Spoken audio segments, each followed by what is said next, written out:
रहस्यमय बांसुरी वादक। दो पड़ोसी राज्यों के राजाओं में आपस में शत्रुता थी। एक राज्य का नाम था चंद्रलोक, दूसरे का नाम था सूर्यनगरी। चंद्रलोक के राजा का नाम था चंद्रसेन और सूर्यनगरी के राजा का नाम था सूर्यकुमार।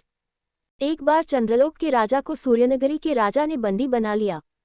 राजा को छोड़ने के बदले में बहुत सारे धन की मांग की गई। चंद्रसेन ने अपनी रानी को संदेश भेजा कि राज्यकोष से धन निकालकर भेज दिया जाए, लेकिन उसकी पत्नी की ओर से कोई उत्तर नहीं आया। कुछ दिनों के बाद राजा सूर्यकुमार के दरबार में एक बांसुरी वादक आया। उसने इतनी मधुर बांसुरी बजाई कि राजा मुग्ध हो गए। उन्होंने बांसुरी वादक से आग्रह किया कि वह कुछ दिन अतिथि बनकर महल में रुके।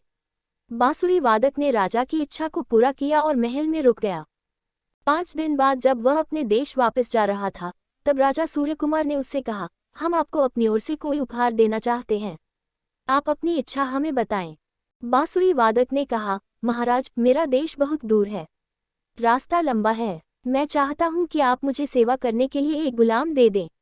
उसने गुलाम के रूप में चंद्रसेन को मांग लिया। राजा ने ऐसा ही किया। बांसुरी वादक चंद्रसेन को लेकर चल दिया। जल्दी ही वे सूर्यनगरी से बाहर निकल गए।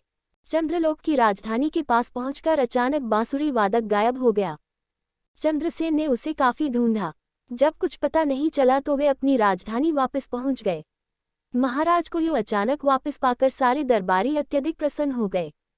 चंद्रसेन भी खुश थे, लेकिन वे अपनी रानी से बहुत नाराज थे।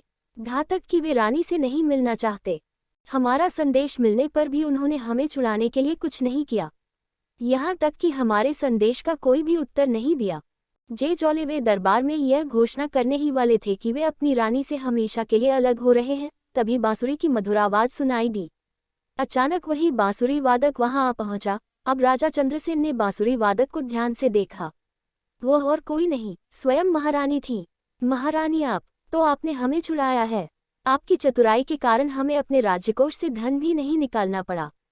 आप सचमुच बुद्धिमान हैं। इस तरह रानी ने राजा चंद्रसेन के हृदय में और भी गहरा स्थान बना लिया। धन्यवाद। चैनल को सब्सक्राइब करें।